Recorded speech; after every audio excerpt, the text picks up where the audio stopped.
नमस्कार दोस्तों, आपके अपने YouTube चैनल में मैं आपका बहुत बहुत स्वागत करता हूं। आज की इस वीडियो में मैं आपको ऐसे 5 छुपे हुए राज बताऊंगा जो कि सफल निवेशक किसी को नहीं बताते पब्लिक डोमेन में। आपने बहुत लोगों को बात करते हुए सुनी होगी जो सफल निवेशक हैं या जो लोग अच्छा खासा पैसा कमा रहे हैं, मार्केट से मुनाफा कमा रहे हैं। तो आप ये मान के चलिए कि कोई भी जो अपना ट्रेड सीक्रेट जिसको अंग्रेजी में बोलते हैं वो नहीं बताता। ये मैं देख चुका हूँ। जो बातें आपको बताई जाएंगी वो शायद आपको मालूम होंगी या आप ऐसे सुन के आप कन्विंस नहीं होंगे कि हाँ ये भी कारण हो सकता है कि किसी ने मान लीजिए 1 लाख रुपए से 100 करोड़ रुपए बना लिए। तो कन्विक्शन नहीं आती हम लोगों के अंदर एज ए रिटेल निवेशक। मैं जब सुनता हूँ तो मुझे कई बार हैरानी होती है और साफ ऐसा दिख रहा होता है कि ये जो सामने बात बताई जा रही है इसमें दम नहीं है एक्चुअली। तो जो ये सफल निवेशक होते हैं जिनको सफल निवेशक कहा जाता है, मैं उनको काफ़ी क्लोजली मॉनिटर करता हूँ। ये मेरा दूसरा सब्जेक्ट है। पहला मेरा जो फेवरेट है वो FIIs है, जिसके ऊपर मैं ऑलरेडी वीडियो भी शेयर कर चुका हूँ एक डेडिकेटेड।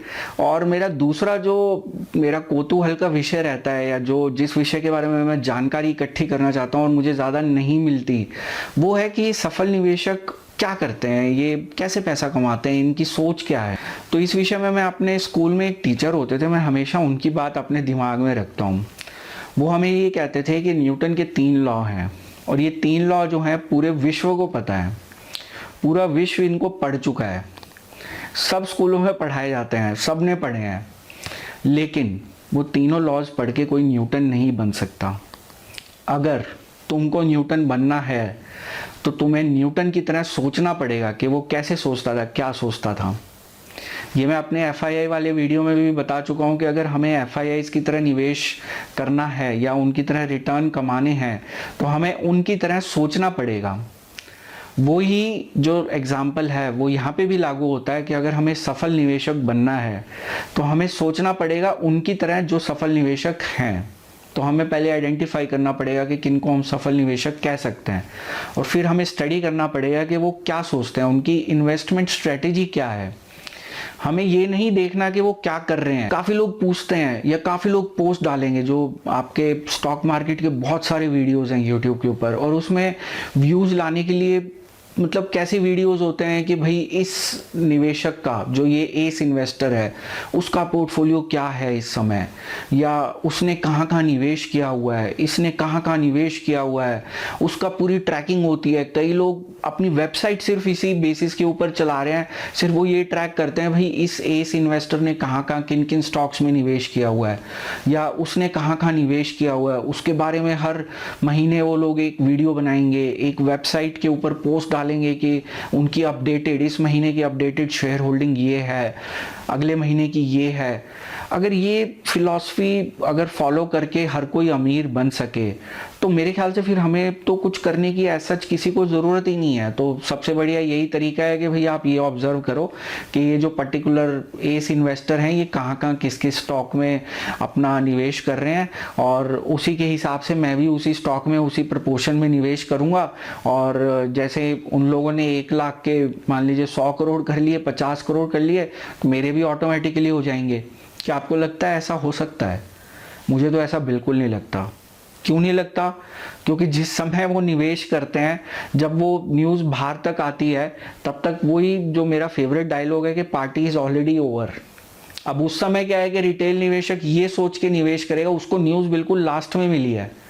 जब वो निवेश करेगा तो वो स्टॉक जो उसका इफेक्ट है उस निवेशक का, सफल निवेशक के निवेश का जो इफेक्ट है वो ऑलरेडी खत्म हो चुका होता है। और जब आप निवेश करते हैं वो स्टॉक ऑलरेडी 10-15% ऊपर हो चुका होता है, और फिर आप निवेश करेंगे, फिर आप कंप्लेन करेंगे कि जी हमें तो इस स्टॉक में नुकसान हो गया, उन्होंने निवेश किया था उन सफल निवेशक ने, उनको फ़ायदा हुआ, हमें नुकसान हो गया। भाई उन्होंने जिस समय आइडेंटिफाई किया था ये स्टॉक, उस समय किसी को हवा भी नहीं थी कि वो इसमें निवेश कर रहे हैं। वो धीरे धीरे निवेश कर रहे थे। जब उनका निवेश पूरा हो गया तो जैसा कि मैंने अपने वो स्टॉक मैनिपुलेशन वाले वीडियो में बताया था कि जो एक आखिरी ट्रांजैक्शन होती है उसको एक बल्क डील के तौर पे दिखा दिया जाता है ताकि सबको पता लग जाए भाई ये निवेशक आ गए हैं, उसमें उन्होंने कितना परचेज किया, क्या परचेज किया, कितने प्राइस पे परचेज किया, वो किसी को नहीं मालूम। तो वो सिर्फ एक रिपोर्ट हो जाती है कि भाई ये एक ब्लॉक डील हुई है या बल्क डील हुई है और इन्होंने खरीदा है।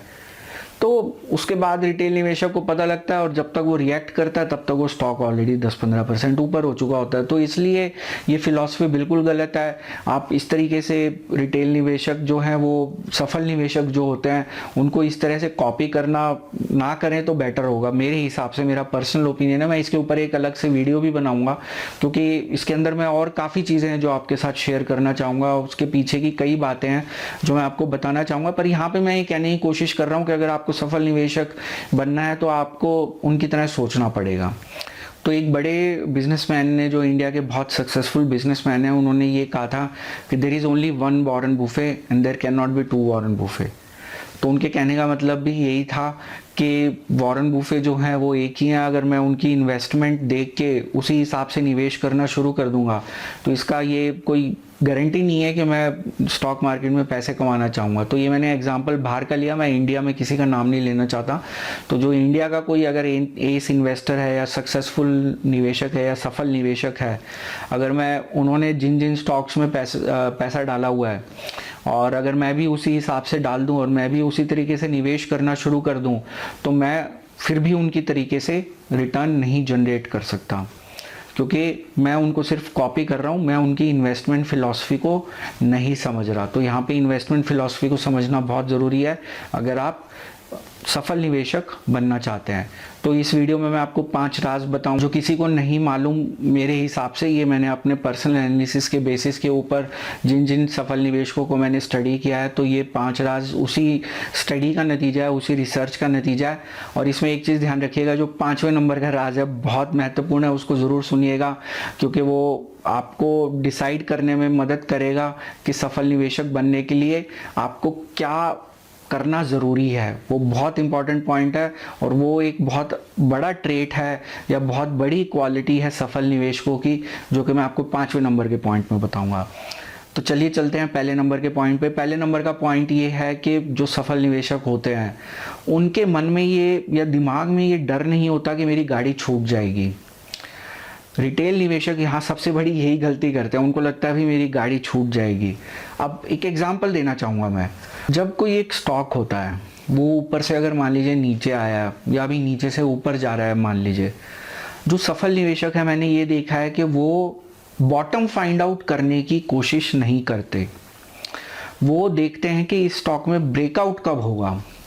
तो मैंने ऐसे काफ़ी इंटरव्यू सुने हैं सफल निवेशकों के जहाँ पे उन्होंने डायरेक्टली तो नहीं बताया, पर जब वो पूरा इंटरव्यू मैंने सुना, बार बार सुना, उसमें मुझे कुछ हिंट्स मिले। तो जहाँ पे उन्होंने जैसे एक हिंट किया, तो जो मुझे लगता है कि जैसे एक स्टॉक ए है, अगर वो इस समय मान लीजिए 80 रुपये पे ट्रेड कर रहा है और सफल निवेशक को लगता है कि मुझे इस स्टॉक में निवेश करना है, तो हो सकता है वो स्टॉक अभी 80, 70 या 60 रुपये तक, 65 रुपये तक इस रेंज में ट्रेड कर रहा हो। लेकिन सफल निवेशक ने आइडेंटिफाई कर लिया उस स्टॉक को कि भाई मुझे इस स्टॉक में ज़रूर निवेश करना है। तो वो क्या है कि वो कभी भी बॉटम फाइंड आउट करने की कोशिश नहीं करते, वो ब्रेकआउट होने का इंतज़ार करते हैं। जब आप ब्रेकआउट होने का इंतज़ार करेंगे तो आपका जो निवेश का जो पॉइंट है वो लोएस्ट पॉइंट नहीं होता उस केस में। तो मान लीजिए अगर आज वो स्टॉक 65 रुपये पे ट्रेड कर रहा है तो वो मूवमेंट ऑब्जर्व करते हैं, आपने मूवमेंट ऑब्जर्व करी, लेकिन आप अब कन्विंस हो गए कि भाई ये जो है ये 65 रुपये पे जो अभी ट्रेड कर रहा है ये 62 रुपये का प्राइस पॉइंट नहीं तोड़ेगा। तो वहाँ पे मैंने एक डिसाइड कर लिया कि जब इसका ब्रेकआउट होगा, वो ब्रेकआउट हो सकता है 71 या 72 रुपये पे मैं मान के चलूँ कि होगा, तो वो वेट करेंगे, बॉटम फाइंड आउट करने की कोशिश नहीं करेंगे, वेट करेंगे। जब वो 71 रुपये पे आएगा तब उसको परचेज करना शुरू करेंगे या तब परचेज करेंगे। तो उनके मन में ये डर नहीं होता कि कहीं मेरी गाड़ी ना छूट जाए। छूट गई तो कोई बात नहीं भैया, और दूसरी गाड़ी है वो भी आ जाएंगी। तो इस तरीके से वो अपने रडार के ऊपर काफ़ी स्टॉक्स रखते हैं, उनको ट्रैक करते हैं और उनके मन में ये डर नहीं होता कि गाड़ी ना छूट जाए। अगर छूट गई तो कोई बात नहीं, छूट गई तो छूट गई, लेकिन मुझे सिर्फ सही स्टॉक में ही निवेश करना है। उनका सिर्फ एक गोल होता है, मुझे नुकसान नहीं उठाना और मेरे 4 में से 3 स्टॉक जो हैं वो बिल्कुल दौड़ने चाहिए, मल्टी बैगर होने चाहिए। जैसे मैंने अपने एक वीडियो में बताया था मल्टी बैगर स्टॉक को कैसे आइडेंटिफाई करें, तो उनको भी यही होता है कि हमें मल्टी बैगर आइडेंटिफाई करना है। तो इस तरीके से आप भी अपने मन से ये डर निकाल दीजिए कि कहीं गाड़ी ना छूट जाए ब्रेकआउट का इंतज़ार करिए, स्टॉक की प्राइस की मूवमेंट को ऑब्जर्व करिए, पेशेंस रखिए, पेशेंस बहुत ज़रूरी है। हो सकता है एक स्टॉक में आपको एग्जांपल देता हूँ, कैफ़े कॉफ़ी डे का स्टॉक था, तो वो काफ़ी समय तक मतलब वो 190-95 से 210 के बीच में वो ट्रेड करता रहा, मतलब काफ़ी समय तक। लेकिन वहाँ पे पेशेंस जो है वो की थी, तो मैंने वो स्टॉक में एक निवेश किया था राइट प्राइस पॉइंट पे। मेरे हिसाब से वो राइट प्राइस पॉइंट था, तो मैंने जब निवेश किया तो मैंने काफ़ी पेशेंस रखी। जब मैंने निवेश किया, अब ऐसा नहीं कि मैंने ये सोचा कि कल ये बढ़ जाए, परसों बढ़ जाए, लेकिन मुझे ये पक्का पता था कि ये बढ़ेगा ज़रूर, क्योंकि मैंने एनालिसिस जो किया था मुझे ऐसा लगा था कि ये पक्का बढ़ेगा। तो मैंने काफ़ी वेट की, तो 3 हफ्ते बाद वो उसने अपनी अपवर्ड मूवमेंट स्टार्ट करी, और उसके बाद उसमें मुझे काफ़ी फ़ायदा हुआ। जब मेरा निवेश था उससे मुझे काफ़ी फ़ायदा हुआ। तो यहाँ पे क्या है कि गाड़ी छूट जाएगी, वो वाला फीलिंग मैंने ख़त्म कर दिया अपने मन से, वो डर निकाल दिया। जब मुझे यकीन हो गया कि जिस प्राइस पॉइंट पे मैं एंटर कर रहा हूँ वहाँ से सिर्फ 1 या 2% की गिरावट जो है पॉसिबल है, और अब इसका ये प्राइस पॉइंट सेट हो चुका है और यहाँ से ये ऊपर जाने के लिए तैयार है, तभी मैंने उसमें निवेश किया। मैं ये नहीं कह रहा मैं सफल निवेशक हूँ, मैं बिल्कुल नहीं कह रहा। मैं सिर्फ एक जो लर्निंग है मेरी, जो मैं दूसरे सफल निवेशकों से जो मेरी लर्निंग है, मैं वो सिर्फ अप्लाई करने की कोशिश करता हूँ। मैं यहाँ बिल्कुल नहीं कह रहा कि मैं एक सफल निवेशक हूँ, तो वही लर्निंग मैं आपके साथ शेयर कर रहा हूँ। तो इस तरीके से अगर आप निवेश करेंगे कि आप उसको पहले ऑब्जर्व करिए, जब आपको लगे कि हाँ इसका प्राइस पॉइंट स्टेबल हो चुका है और यहाँ पे फ्लोर के आसपास ही है, तो उसके बाद जब आपको लगे कि अब इसका ब्रेकआउट हो गया, तो उस समय आप निवेश करिए, तो आपको मुनाफा हो सकता है। दूसरे नंबर पे पॉइंट जो आता है वो ये होता है कि जो सफल निवेशक होते हैं वो कभी भी, मैंने देखा है, परफेक्शनिस्ट नहीं होते। जबकि रिटेल निवेशक, एज ए रिटेल निवेशक मैं हमेशा परफेक्शनिस्ट होने की कोशिश करता हूँ। परफेक्शनिस्ट मतलब कि बिल्कुल मैं कोई गलती कर ही नहीं सकता, ऐसा मैं सोचता हूँ कि मैं कोई गलती नहीं कर सकता या मैं अफोर्ड नहीं कर सकता कोई गलती। तो आप परफेक्शनिस्ट नहीं हो सकते स्टॉक मार्केट में। जैसा कि मैं हमेशा बताता हूँ कि 4 में से आपके 3 स्टॉक भी चल जाएं तो बहुत बढ़िया है। अगर आप परफेक्शनिस्ट होने की कोशिश करेंगे तो आप कोई गलती कर बैठेंगे। तो इसलिए थोड़ा सा फ्लेक्सिबिलिटी रखिए, अपनी अप्रोच में फ्लेक्सिबिलिटी रखिए। और वहाँ पे अगर आप शुरू में जब आप एनालिसिस कर रहे हैं, जब आप अपना निवेश करने का डिसीजन ले रहे हैं या उस डिसीजन को लेने की प्रोसेस में हैं, अगर आप ये मन में सोच के चलेंगे कि I am not a perfectionist, मेरे से भी गलती हो सकती है, तो मान के चलिए कि आपका डिसीजन ज़्यादातर सही होंगे, क्योंकि आपके दिमाग के ऊपर प्रेशर नहीं होगा कि मुझे बिल्कुल चारों के चारों अगर स्टॉक्स मुझे सेलेक्ट करने हैं तो मुझे बिल्कुल चारों के चारों मल्टीबैगर चाहिए। ये चीज़ मैंने आपको अपने मल्टीबैगर वाले वीडियो में भी बताई थी कि अगर आप 10 स्टॉक्स शॉर्टलिस्ट करते हैं तो हो सकता है उसमें से 2-3 ही मल्टीबैगर निकले। तो इसलिए आप फ्लेक्सिबिलिटी रखिए। आप ये सोचिए कि जो मैं आज शॉर्टलिस्ट कर रहा हूँ, सेलेक्ट कर रहा हूँ, उसमें से हो सकता है कुछ ना चलें, तो मैं फ्लेक्सिबल अप्रोच अपनाऊंगा। मैं कभी ये नहीं सोचूंगा जो रिटेल निवेशक सोचते हैं। मैं भी सोचता हूँ कि मेरा डिसीजन गलत हो ही नहीं सकता, भाई मैंने ये स्टॉक लिया, ये नीचे जा ही नहीं सकता, इस प्राइस पॉइंट से नीचे जा ही नहीं सकता, और वो नीचे जाता जाता कई बार 20-30% नीचे चला जाता है।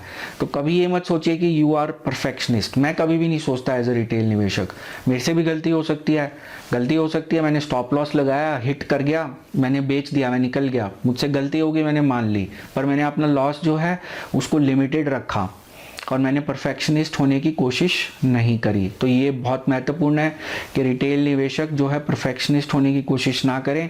ये एक बहुत बड़ा कारण है या बहुत बड़ी क्वालिटी है सफल निवेशकों की कि वो बिल्कुल भी परफेक्शनिस्ट होने की कोशिश नहीं करते, अपनी अप्रोच को फ्लेक्सिबल रखते हैं। कभी नहीं सोचते कि मैं इतना बड़ा निवेशक हूँ, मुझसे तो कोई गलती हो ही नहीं सकती। तो सोचिए अगर जिन लोगों के नाम है, जो लोग इतने बड़े बड़े निवेशक हैं, अगर मार्केट में न्यूज़ जाए, आती भी है न्यूज़ कि भाई उन्होंने एक खरीदे थे लेकिन कुछ समय बाद वो बेच दिए, उनको नुकसान हुआ, वो एक्सेप्ट करने में कभी भी नहीं हिचकिचाते। वो बोलते हैं हाँ हमसे गलती हो गई थी, ये मेरी गलत इन्वेस्टमेंट थी। एक ऐसे ही निवेशक का मैं इंटरव्यू पढ़ रहा था, उन्होंने क्लियरली बताया भाई कि भाई मैंने 20 स्टॉक खरीदे थे, इसमें से ये 3-4 जो है मेरे गलत नहीं। तो इस अप्रोच को कहते हैं कि आप बहुत एक डाउन टू अर्थ हैं, हम्बल हैं और आप अपनी गलती को एक्सेप्ट कर रहे हैं। तो ये बहुत ज़रूरी है। तो एज ए रिटेल निवेशक हमें सीखना चाहिए कि हम परफेक्शनिस्ट नहीं हो सकते। कोई गलती करे हमें उसे एक्सेप्ट कर लेना चाहिए और उसको सुधारने की तरफ ध्यान देना चाहिए, ना कि उस गलती को जस्टिफाई करने में हम अपना पूरा फोकस लगा दें कि भाई हम ये पूरा फोकस इस तरह से लगाएं कि एक स्टॉक नीचे आया उसको हम और एवरेज आउट करेंगे, हम ये प्रूव करना चाहेंगे कि भाई हमारा जो सिलेक्शन था वो गलत नहीं था, उस चक्कर में हम अपना और ज़्यादा नुकसान कर बैठेंगे। ऐसी कोशिश कभी नहीं करनी चाहिए। अब तीसरा राज जो मुझे समझ में आता है वो ये आता है कि जो भी सफल निवेशक हैं वो ग्रीड एंड फियर में विश्वास नहीं रखते। ग्रीड एंड फियर क्या होती है? अगर एक सफल निवेशक का मैं इंटरव्यू पढ़ रहा था तो वहाँ पे मतलब मैं फिर आपको बताना चाहूँगा कि आपको कोई ऐसा जो हिंट वगैरह ऐसे डायरेक्ट नहीं मिलते, आपको उनकी जो बात वो बोल रहे हैं उसके बीच में कुछ शब्दों को आपको पकड़ना पड़ेगा, कुछ लाइनों को पकड़ना तो तभी आपको समझ आएगा कि इनके सक्सेसफुल होने के पीछे क्या राज है। तो ऐसे ही मैं एक जो सफल निवेशक है उनका एक इंटरव्यू पढ़ रहा था और एक किसी दूसरे सफल निवेशक का मैं एक वीडियो देख रहा था न्यूज़ के अंदर।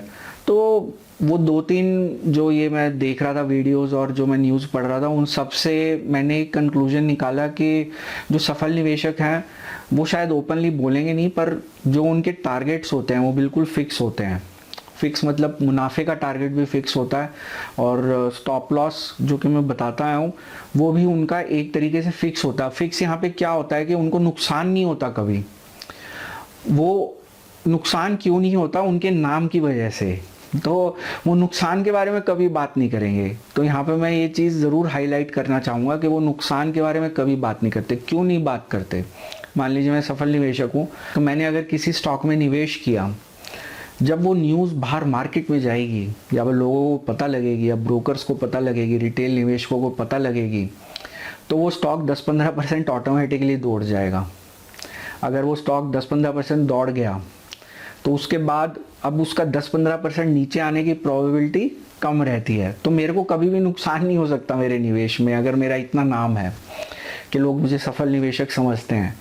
तो पॉइंट मैं आपको यहाँ ये बताने की कोशिश कर रहा हूँ कि अपने जो निवेश किया सफल निवेशक जिनकी हम बात कर रहे हैं, उन्होंने जो भी निवेश किया वो ग्रीड एंड फियर में विश्वास नहीं रखते और जो उनके टारगेट्स होते हैं वो सेट होते हैं। और वो टारगेट्स भी ऐसा नहीं होता कि मेरे मन में आया मैंने सेट कर लिया कि भाई ये स्टॉक 200 पे चल रहा है, नहीं मेरे को 235 चाहिए, जैसे हम लोग करते हैं रिटेल निवेशक। हम कोई ऐसे कैलकुलेशन बस ऐसी दिमाग में आया भाई कि भाई 200 रुपये का चल रहा है, 225 तक मैं चाहता हूँ ये हो जाए। वो लोग ऐसा नहीं सोचते, वो पूरी एनालिसिस करते हैं, पूरा डिटेल्ड एनालिसिस करते हैं और उनको बिल्कुल पक्का पता होता है कि किस प्राइस पॉइंट तक जा सकता है। अब मेरे केस में, रिटेल निवेशक के केस में, मैंने सोचा भाई मैंने 200 पे लिया है, अब 225 है मेरा टारगेट। किस बेसिस पे है किसी को नहीं मालूम, लेकिन जो सफल निवेशक हैं उनको ये मालूम है कि ये स्टॉक 218 से ऊपर नहीं जाएगा। ये उनका अपना एनालिसिस है। तो वो 218 पे आते ही उसको बेच देंगे, मुनाफा बुक कर लेंगे। अब मैं क्या है, मैं वेट करता रहूँगा 225 की। वो शायद 225 पे ज़िंदगी में ना आए और वो 200 का ख़रीदा हुआ शायद 160 पे मुझे बेचना पड़े। तो ये गलती नहीं करनी चाहिए।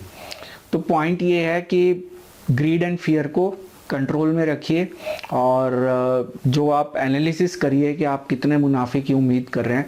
हर स्टॉक के लिए ये अलग अलग होता है, कोई फिक्स नहीं होता कि भाई आपको इस स्टॉक में 10% ही मिलेगा। हो सकता है किसी स्टॉक में 15% की पॉसिबिलिटी हो, किसी में हो सकता है 4% की पॉसिबिलिटी हो। तो आपको हर स्टॉक का अपना अलग अलग एनालिसिस करना पड़ेगा। आपको देखना पड़ेगा कि भाई कौन सा पॉइंट जो है वो ग्रीड का पॉइंट है और कौन सा पॉइंट जो है फियर का पॉइंट है। तो फियर का पॉइंट हम स्टॉप लॉस कह सकते हैं, ग्रीड का पॉइंट हम ये बोल सकते हैं कि वो प्रॉफिट पॉइंट है। अगर आप उसके ऊपर भी थोड़ा सा रिस्क लेना चाहें तो आप अपना ट्रेलिंग स्टॉप लॉस लगा दीजिए। लेकिन ग्रीड एंड फियर को आप कंट्रोल में रखिए जब आपने निवेश कर लिया। तो मैं यहाँ उस समय की बात कर रहा हूँ कि जब मैं ऑलरेडी निवेश कर चुका हूँ। पहले वाले जो पॉइंट्स थे वो उस समय के थे कि जब मैं निवेश करने की सोच रहा हूँ या कब निवेश करूँ उसकी बात हो रही थी। यहाँ पे मैं ऑलरेडी निवेश कर चुका हूँ एक प्राइस पॉइंट पे। यहाँ पे मुझे अपने ग्रीड एंड फियर को काबू में रखना पड़ेगा और उसके लिए मुझे अपना जो एनालिसिस है वो एक स्ट्रॉन्ग एनालिसिस करना पड़ेगा कि ये स्टॉक में कहाँ तक प्राइस मूवमेंट हो सकती है। नीचे का भी अगर जाएगा स्टॉक, मुझे मालूम है कि नीचे भी जा सकता है, तो कहाँ तक जा सकता है और मुझे अपना लॉस कहाँ पे बुक करना है। तो ये चीज़ बहुत इंपॉर्टेंट है कि ग्रीड एंड फियर को आप काबू में रखिए और ये सफल निवेशकों की एक निशानी है, एक राज है जो वो बाहर शायद नहीं मालूम होता। चौथे नंबर पे आता है कि आपको बहुत सारे एनालिसिस टूल मिलेंगे मार्केट में, बहुत सारे डेटा पॉइंट्स मिलेंगे, ओवरलोडेड, मतलब लोग ऐसे ऐसे नए नए एनालिसिस लेके आते हैं। मैं एक अभी रिसेंटली देख रहा था कि कैंडलस्टिक पैटर्न्स कितने तरह के एक वेबसाइट के ऊपर उन्होंने दिए हुए हैं, इतनी लंबी लिस्ट मैंने काउंट ही नहीं किए। नीचे जाए जा रहा हूँ, स्क्रॉल किए जा रहा हूँ, आए जा रहे हैं। अब मुझे समझ नहीं आया भाई कौन से वाला करें। रिटेल निवेशक कंफ्यूज हो जाता है कि क्या किया जाए। टेक्निकल एनालिसिस में तो खैर ज़्यादा कंफ्यूजन होता है, लेकिन चूंकि मैं इन्वेस्टर हूँ तो मेरे लिए खैर इतनी बड़ी समस्या नहीं है। तो पॉइंट ये है कि यहाँ पे फंडामेंटल या जो इन्वेस्टमेंट के लिए भी आप एनालिसिस कर रहे हैं वो बहुत सारे पॉइंट्स हैं, बहुत सारे डेटा पॉइंट्स होते हैं, बहुत सारी रेशोज़ होती हैं। आपको ये आइडेंटिफाई करना है कि कौन सी काम की हैं। तो वो इस तरीके से है कि भी जैसे आप कूड़े का एक ढेर पड़ा हुआ है, उसमें से आपको आपके काम की चीज़ निकालनी है। तो बाकी सब जो है वो वेस्ट ही है, किसी काम का नहीं है, वो डस्टबिन ही है। और मान लीजिए मैं एक निवेश के लिए एक वो कर रहा हूँ, एनालिसिस कर रहा हूँ, और वहाँ पे मैंने 3-4 ऐसी रेशोज़ निकाल ली जो किसी काम की ही नहीं है, जिनसे कुछ नहीं पता लग सकता। पर मैंने क्यों निकाली?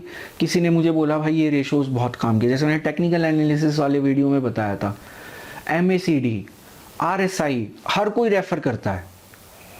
कितनी बार वो सक्सेसफुल होते हैं मुझे नहीं पता। मैं कोई ये नहीं कह रहा कि वो रेशोज़ गलत हैं या आप उनको मत रेफ़र करिए, हो सकता है आपके लिए वो काम की हो।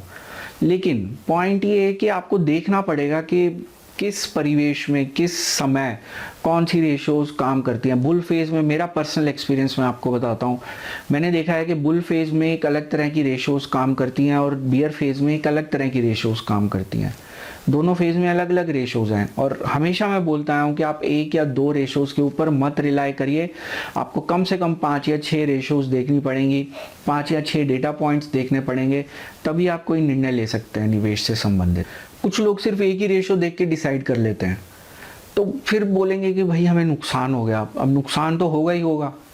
आप एक रेशो ले रहे हैं, एक रेशो कोई भी नहीं बोलेगा आपको कि वो रिलायबल। एक रेशो चाहे वो 4 रेशोज़ के साथ मिलके वो एक बहुत रिलायबल फैक्टर होगा, लेकिन अगर आप उसको आइसोलेशन में देखेंगे हो सकता है वो किसी काम की ना हो।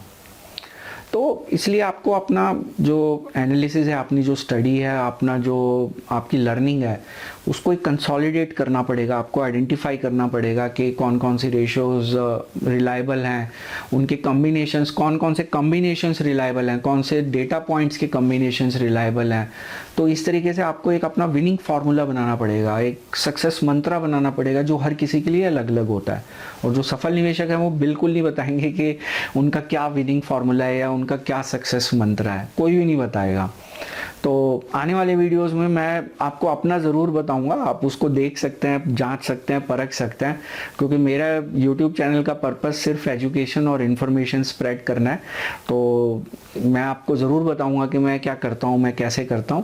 तो वो चीज़ें मैं ऑलरेडी शेयर कर रहा हूं आपके साथ हर वीडियो में, और आने वाले समय में जब ये बेसिक जो टॉपिक्स हैं ये कवर हो जाएंगे तो हम और मीडियम लेवल पे जाएंगे, फिर उसके बाद एडवांस लेवल पे जाएंगे, जहाँ पे और थोड़ी कॉम्प्लिकेटेड चीज़ें जो होती हैं या जो और टेक्निकल डिटेल्ड एनालिसिस होते हैं, फंडामेंटल डिटेल्ड एनालिसिस होते हैं, वो हम देखेंगे कि वो कैसे होते हैं, क्या होता है उनके अंदर, और उनको कैसे एनालिसिस किया जाता है, उनका कंक्लूजन क्या निकलता है। चलते हैं पॉइंट नंबर 5 पे। सबसे महत्वपूर्ण पॉइंट जो कि मैंने आपको शुरू में कहा था कि बहुत ही महत्वपूर्ण पॉइंट है, वो पॉइंट ये है कि जब भी आप कोई एनालिसिस करें बिना किसी बायस के करें। तो यहाँ बायस का मतलब ये है कि जो रिटेल निवेशकों में मैंने सबसे बड़ी समस्या देखी है, जो मेरे साथ भी है, मतलब मैं जहाँ पे भी आपको बोलूँ रिटेल निवेशक, वहाँ मैं अपनी बात कर रहा हूँ, ये मैं आपको क्लैरिफाई कर देता हूँ। उनके अंदर सबसे बड़ी समस्या ये होती है कि वो पहले स्टॉक सेलेक्ट कर लेते हैं, फिर उसके बाद एनालिसिस करते हैं। आपने एक बार स्टॉक सेलेक्ट कर लिया, अब उसके बाद जो भी एनालिसिस करेंगे आपको वो स्टॉक ठीक ही लगेगा। ये मैं आपको अपने पर्सनल एक्सपीरियंस से बता रहा हूँ।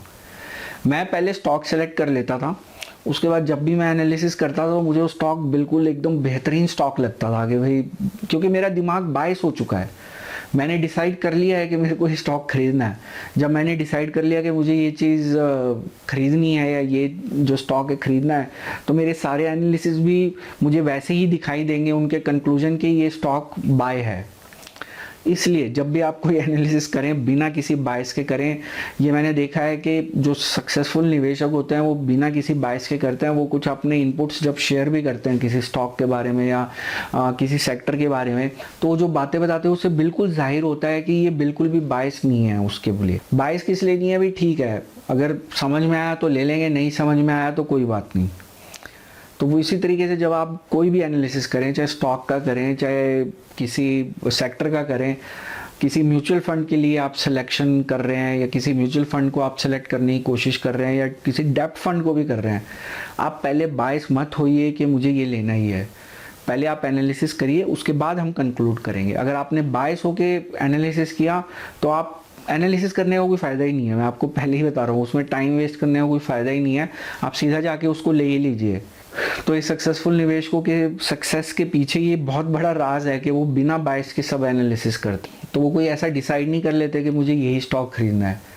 आप एक लॉजिकल और रैशनल माइंड के साथ एनालिसिस करिए, उसके बाद जो कंक्लूजन है वो डिस्कस भी करिए, एक दो लोगों के साथ डिस्कस भी करिए जो लाइक माइंडेड पीपल हैं, उनके साथ डिस्कस करिए। हो सकता है कोई एक ऐसी चीज़ है जो आप मिस कर रहे हो, दूसरा सामने वाला पकड़ ले उस चीज़ को, या कोई एक पॉइंट है जो बहुत महत्वपूर्ण है, वो पॉइंट इशारा कर रहा है कि आप इस स्टॉक को मत खरीदिए, लेकिन आप वो पॉइंट ना देख पा रहे हो एनालिसिस में।